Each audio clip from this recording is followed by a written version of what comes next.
My name is Deidre McIntyre, and it's my pleasure to serve as one of your hosts for this fireside chat with Lynn Albright, as well as with Isaiah Jackson.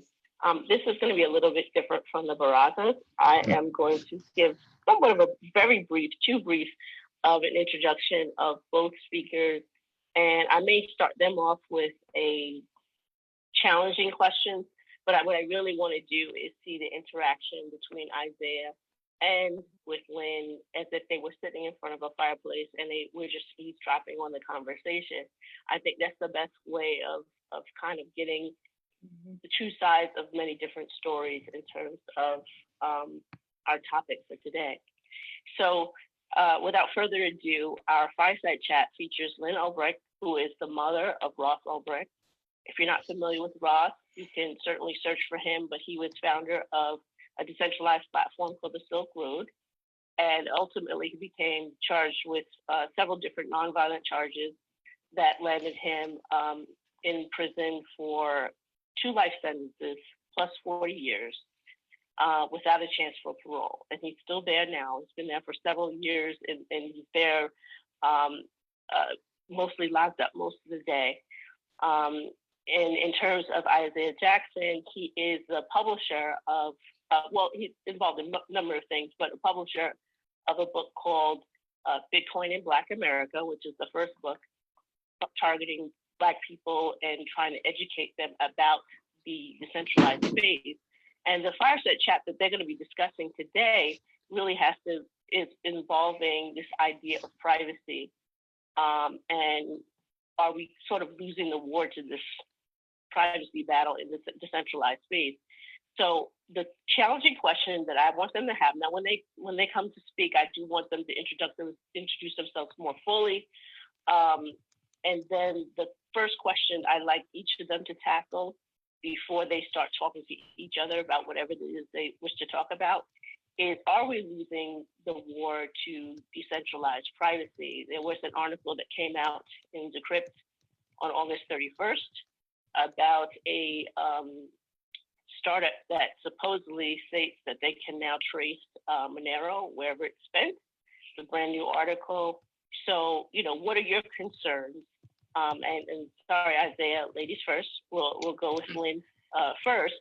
To, what are your thoughts on freedoms and privacy in the blockchain space and these news in terms of your individualized story, as well as in terms of the latest news that have come out that seems to be that the current paradigm is basically to replicate what currently exists in banking and central banking and government controls of money.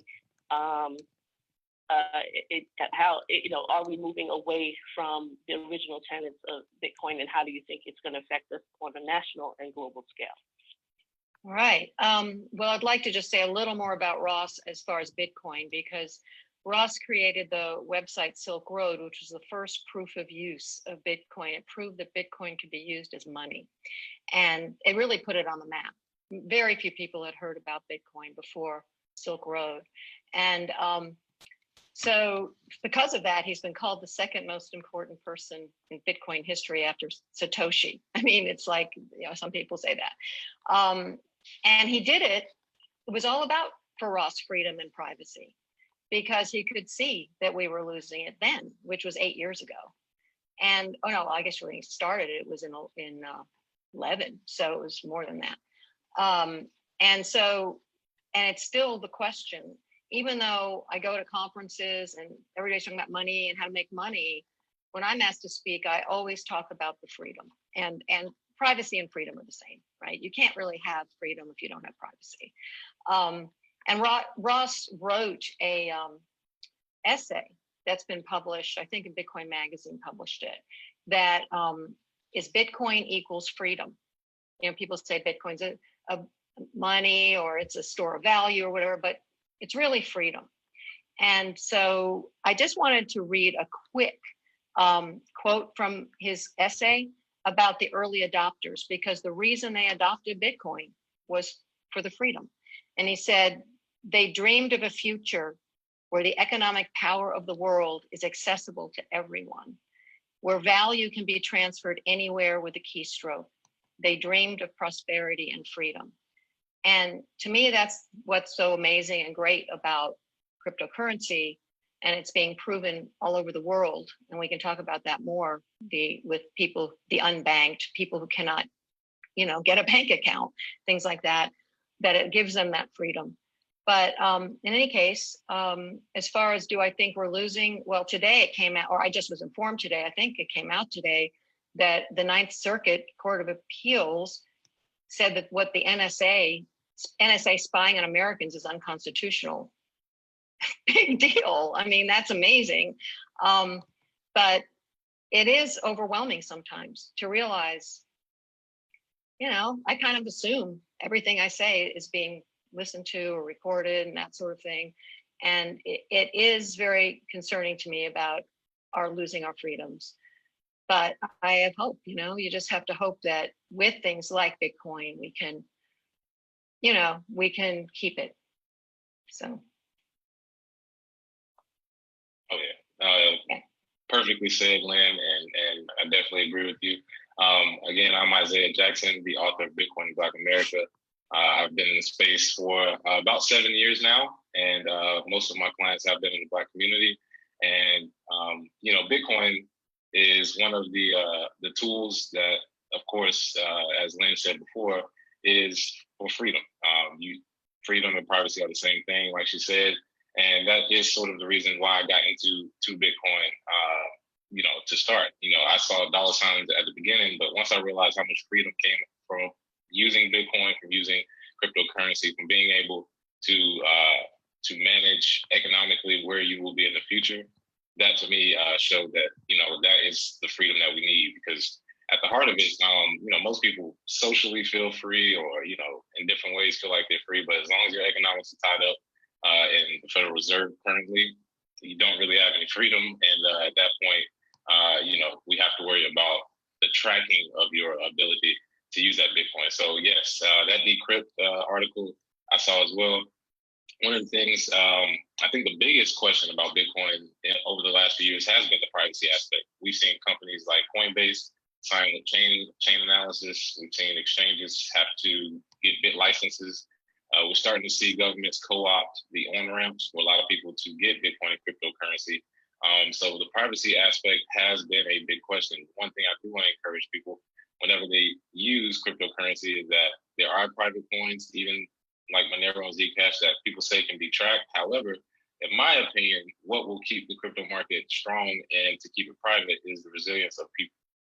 There will always be people who come up with solutions with new private coins or new ways to transact with atomic swaps or other ways to keep that privacy in our industry. And one of the things I don't want people to do is to forget that 2 or 3 years ago people were just saying, "Hey, how can Bitcoin scale? Hey, how can Bitcoin have smaller payments?" And now we have Lightning Network. So technology always increases. The rule doubles every 2 years.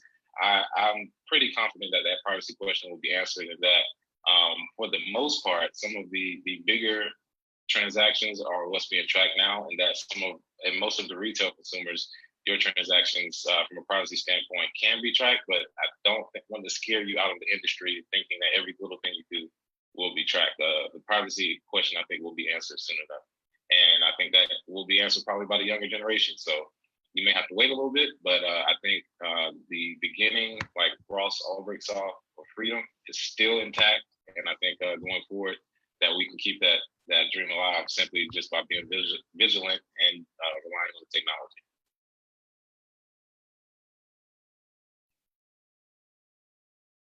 Oh, can't hear.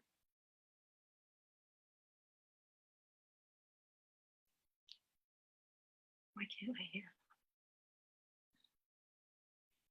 Can you hear me? Now I can. Okay, I want you to talk to each other about where you see the direction going in terms of how will people know how to access this privacy. If it isn't possible, it is possible. I think the company was called CipherTrace that is making the claim that they can trace Monero now. And also, if people have the privacy, how do they maintain their safety in this decentralized space? because it's kind of the argument that's being used is that, well, you don't need your privacy because you need to be safe, and we're the people to keep you safe.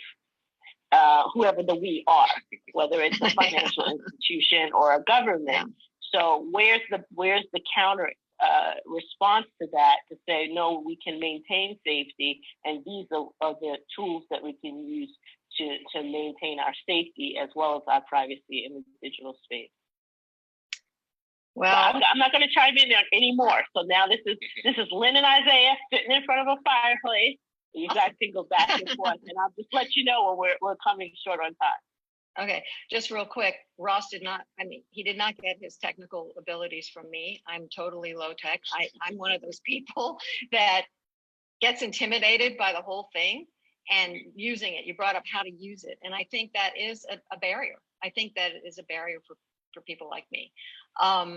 So just saying, I think that needs to be, but I think it's always going to be a choice between safety and freedom, because, and then we see it now. We see it with a lot of things, not just crypto. And, I don't know how you can have a free society and still think, oh, the government has to take care of me, so I'll sacrifice whatever it takes to be safe.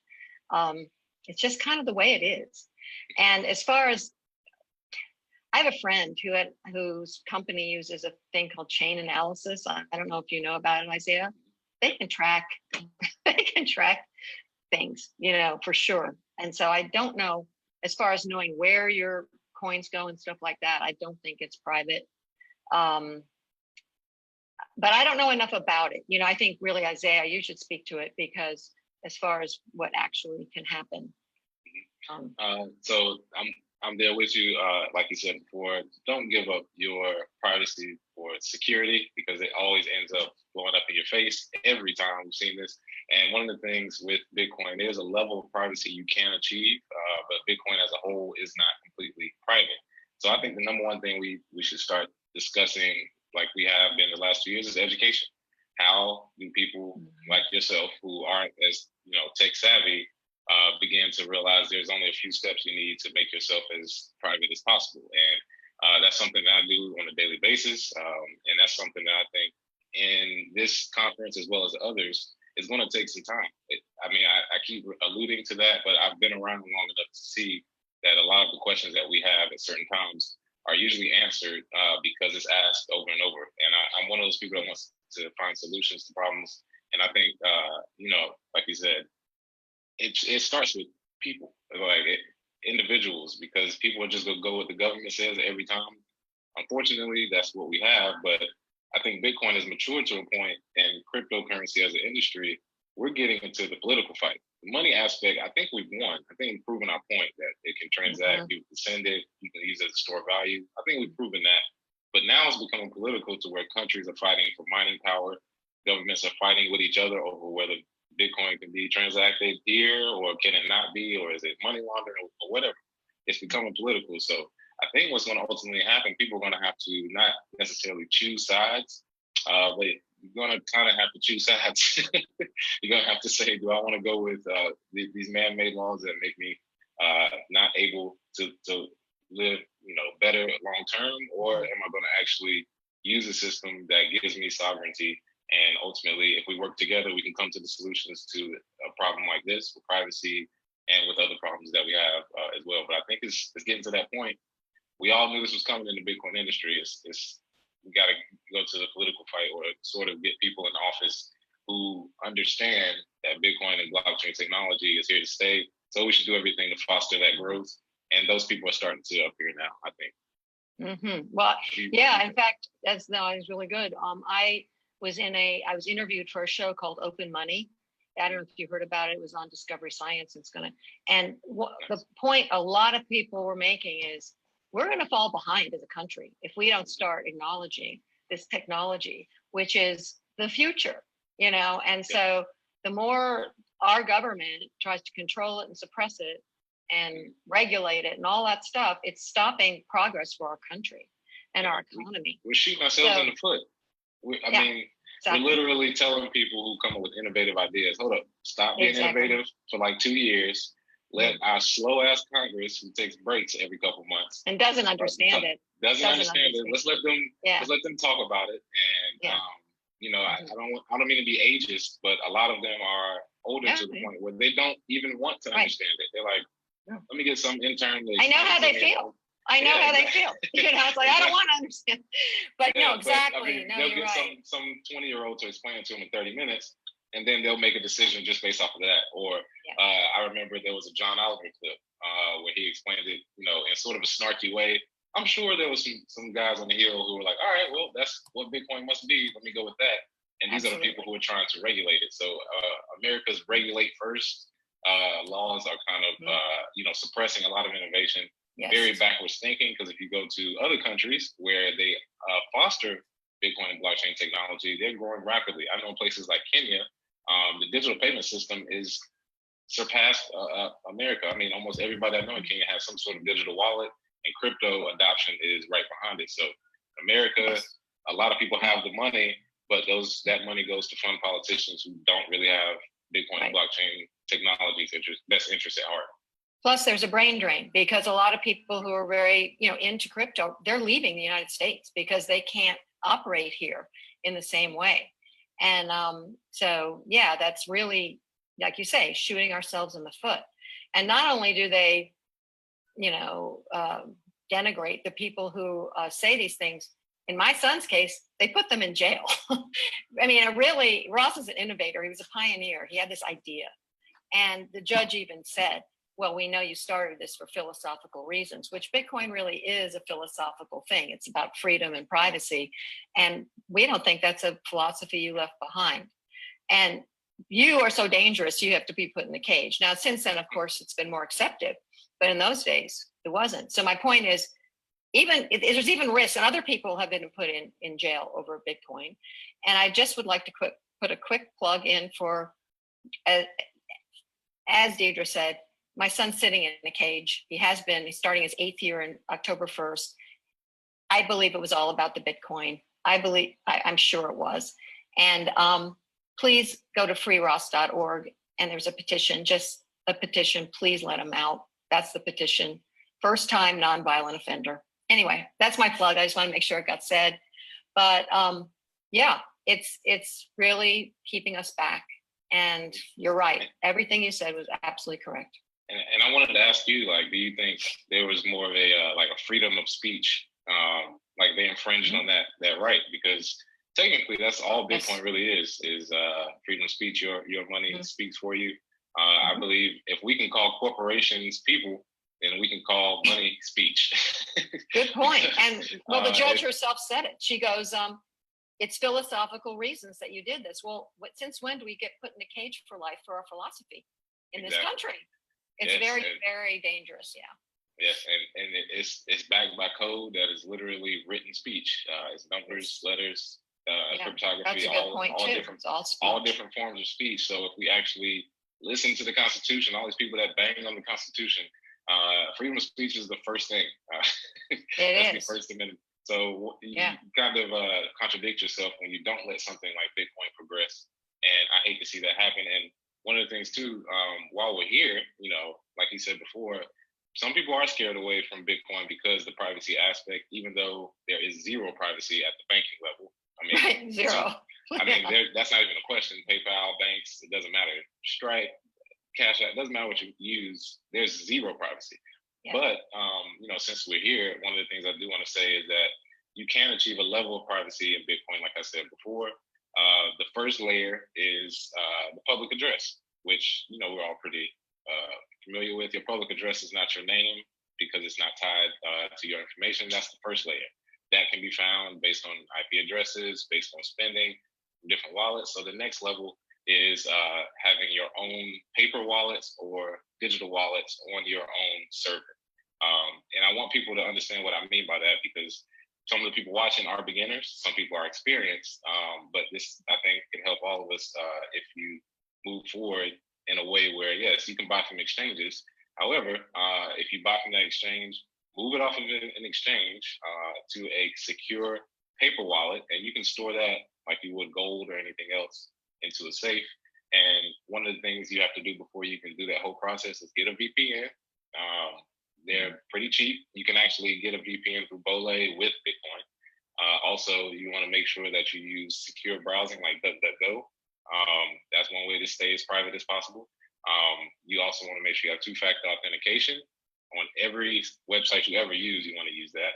And I'm sure, like I said, people watching may know these things, but for you beginning users, yes, you have to be vigilant now in order to keep privacy in Bitcoin.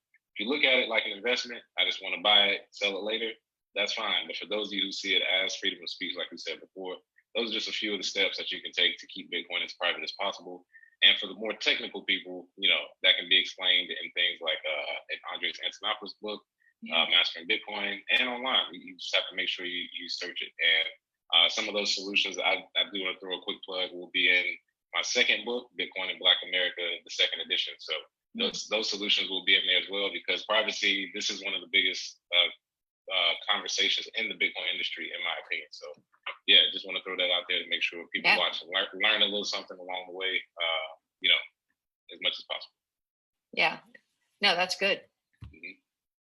So yeah, so the main concern, I guess, overarching is the philosophical, the speech, but it's like that is expressing your philosophy of freedom and privacy, and that's at the core of the whole thing. And then there's these ways, and I think many people who are involved, that's what they want, and independence from the system that's some say is enslaving us, but independence. And then there's people around the world like Venezuela. I think it's people are very actively trying to help them with cryptocurrency. I don't know if you know, I know some people who are working on it. Yeah.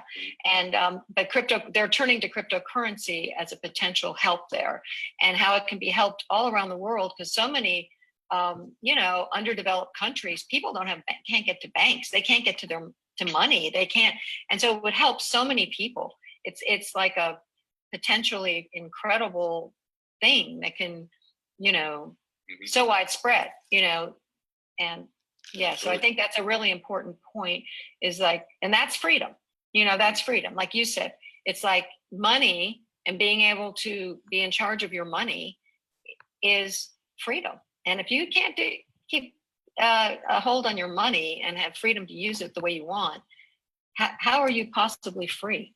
Yeah, absolutely. And I think the root of it for most people is a monetary system that's free, which I think Bitcoin and crypto achieves. Mm-hmm. And then, in the Black community, one of the things we see is that from that system, you have freedom in other areas. And one of the things mentioned, there was a story about a guy or a family, who got their house assessment with Black pictures on the walls. And then they took all the pictures down, got the house reassessed, and then it was 160,000 more assessment on the house, because they thought the white guy owned it and it was his house. Oh my God. So that was just a recent story that happened. And one of the things is that's been happening for years in the Black community, where wealth has been constantly taken out due to a system that was built on racist principles and then trickled down to socioeconomic bubbles. Because yes, there are poor, white, Black, Latino, all people, but it started out racist, and then now all they're doing is following the same template, and now it comes to these egregious acts where they take wealth out of the Black community. So we start with the base, Bitcoin, as far as freedom, being able to move around. We talk about the real estate market. That's something that could come out where we're starting to see is sort of in a DeFi market where you can get lending, just theoretically, because practically, I don't think this works right now, but theoretically, what we could see is a market where the crypto holdings you have could be used as collateral for a house, and there is no barrier to entry that includes racial discrimination, your zip code, where you live. What could happen is, do you have the money? Cool, collateral. Right. Here's the cash. That's what it should be. And not only should that be the process, it should be very simple. I think that will be the process as more people are educated about how Bitcoin and cryptocurrency can work. Because once you know that, imagine a real estate conference where you explain that process as something that could happen in theory. And then they're like, well, do we have any solutions? It's like, well, we're very close, but because cryptocurrencies already started down that path, decentralized finance, Bitcoin as well. Yeah.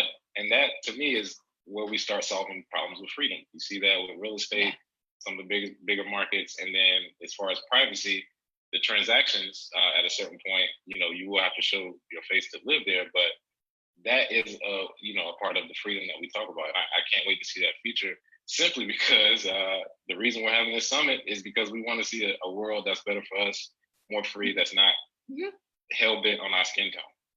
Absolutely. Well, it's better for one group of people. It's better for other groups of people. We're people, right? And we're all dealing with a lot of hardship right now. And actually the COVID thing might actually work with that real estate thing, because there's the real estate market's like a chaos, right, over this whole thing. And so that might really be an opportunity to do that. That's really amazing. And you said, well, it's just a theory. Well, this whole thing started out as just a theory. Exactly. That's what I want people to remember. It starts out that way, but it's always an idea. It's always an idea. Just keep working at it. If it's possible, which is possible, and just keep working at it. Yeah, absolutely. And speaking of the COVID, government recognizes go ahead. Oh, I was gonna say, have you spoken to Ross during COVID? I want to ask him, how has that been? Yeah, well, it's real quick about the idea thing is that a lot of people say the reason he's in jail is because of his idea. The government takes ideas very seriously, and that's why this is an idea that could be a worldwide revolution. So this whole thing. Anyway, well, it's been hard because the prisons, they are a petri dish for disease because everybody's crammed in, and Ross has gotten sick in the prisons before, flu and stuff. So they have clamped down since March. It's been 6 months, and it's been mainly 22 hours a day, and literally 8x10 metal box where he's fed through a slot in the door. That's pretty much it, except he gets out 2 hours to shower and make calls, limited calls. And now it's 1 hour a week to go outside, which he's so happy about. But during the riots, the whole Bureau of Prisons shut down for 24 hours a day. So that means not getting out of the box it was 3 weeks, I think. So it's been rough, but Ross is strong. He's positive. He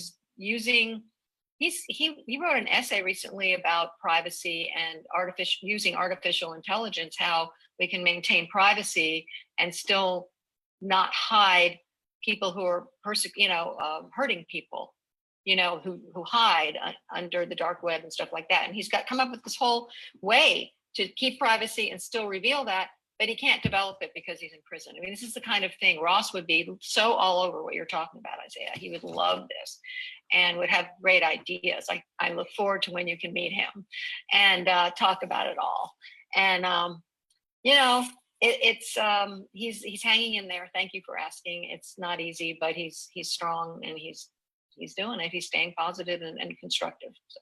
Oh yeah, great to hear. And and like you just said, the suppression of ideas based on the actions of government officials is ridiculous. And that's why, like I said before, staying vigilant and doing what you can in order to keep as much of your privacy as possible is very, very valuable.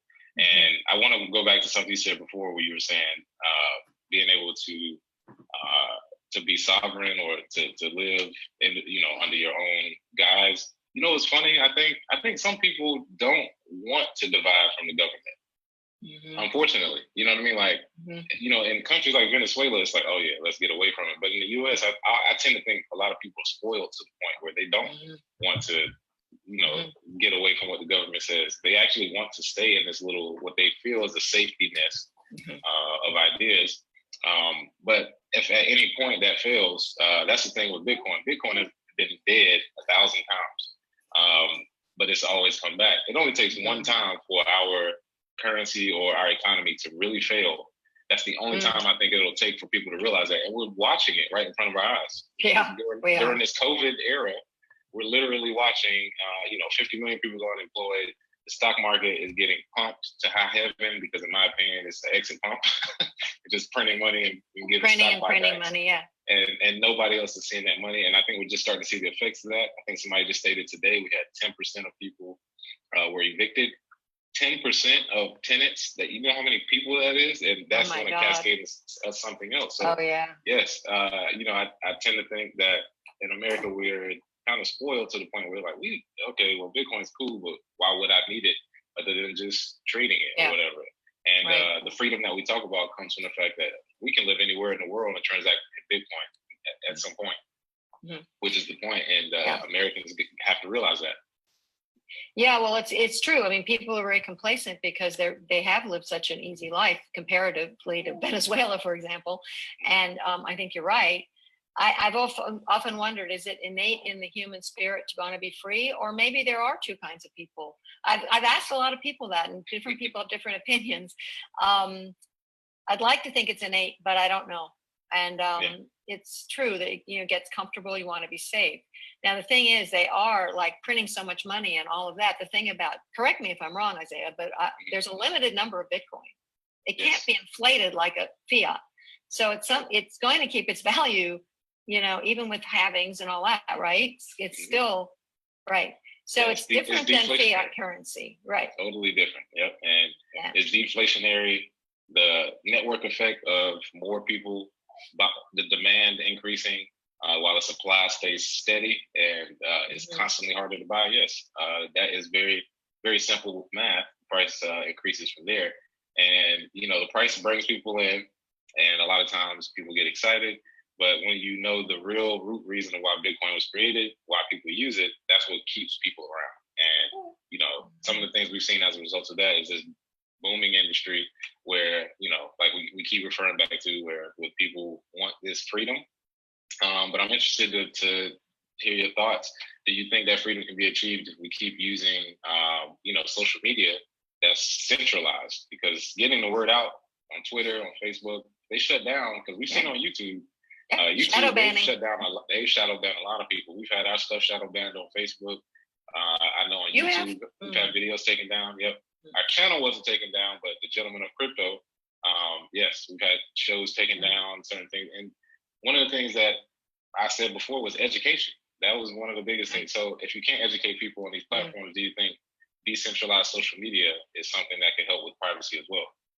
Sure. I mean, I have friends who also, I didn't realize it happened to you and King and guys over there, but also other friends who've just been, they were making a lot of money every month and working hard, and then all of a sudden shadow banned.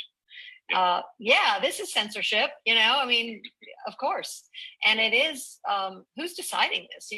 Some guys and, I don't know, exactly. Now it's a matter of adding, and I'm guilty of this. I still use the usual channels because I'm so busy and trying to learn a whole learning curve. So it is, but yes, we definitely be better to be on decentralized platforms, right? But it's a matter of getting big. I guess some have tried to get up there, and I doubt that they're not taking off like, Twitter and Facebook and all that.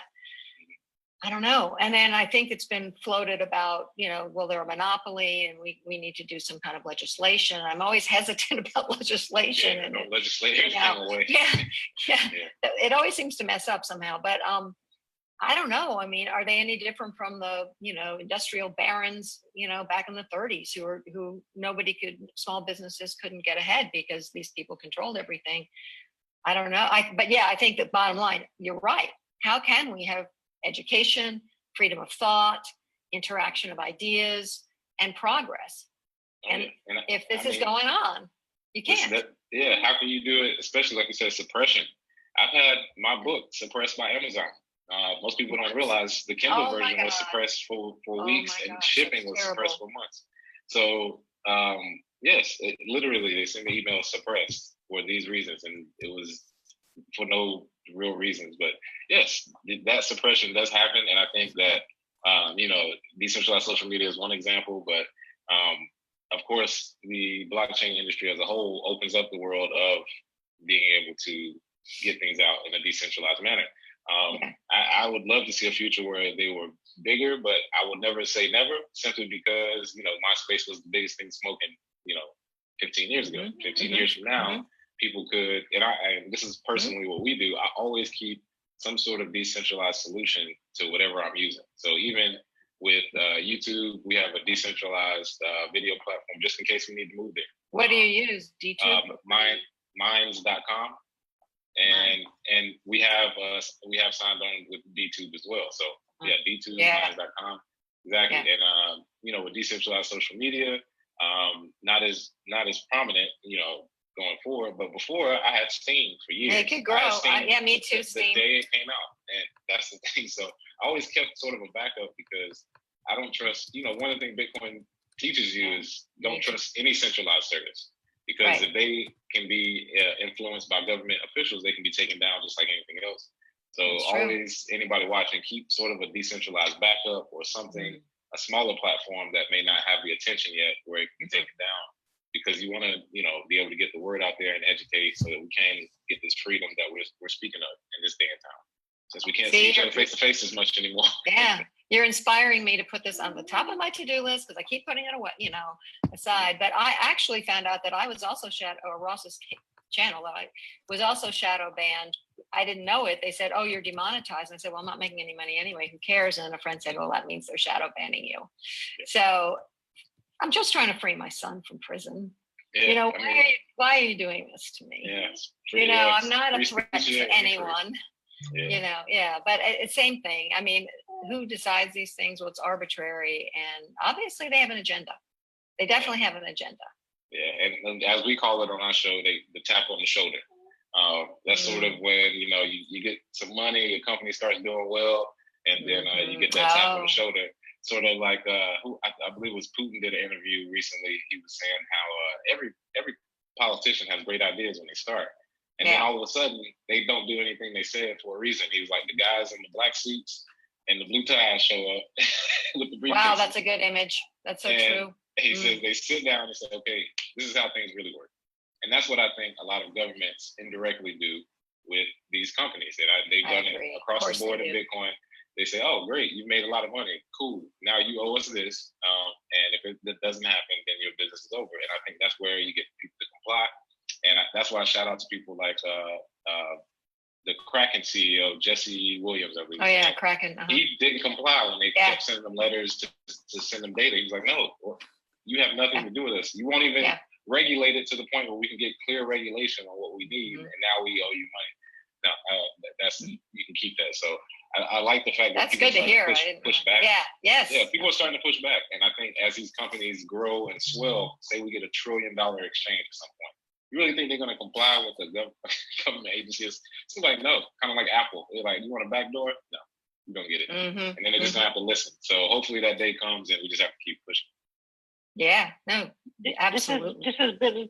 This has been a great fireside chat. I just want to kind of recap before we're out of time, because you guys really got rolling, and I hope you follow up, with one another, beyond this, and keep the discussion going, because I think that this is designed so that we can kind of eavesdrop on two great minds, working on a same problem from different vantage points, so that the rest of us can learn from you.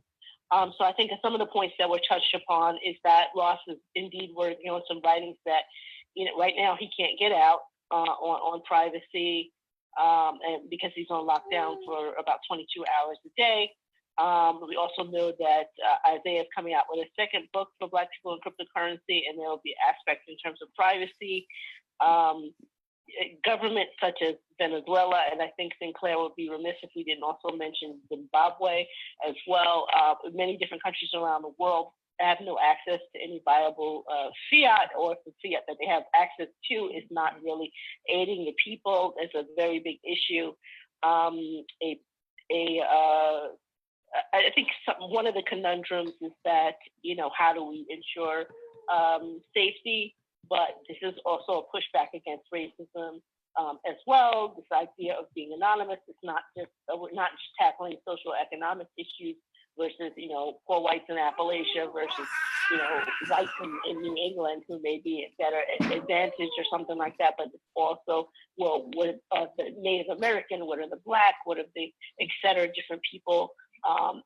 What are the outward phenotype problems that kind of magnify this type of discrimination that is continuing in our country?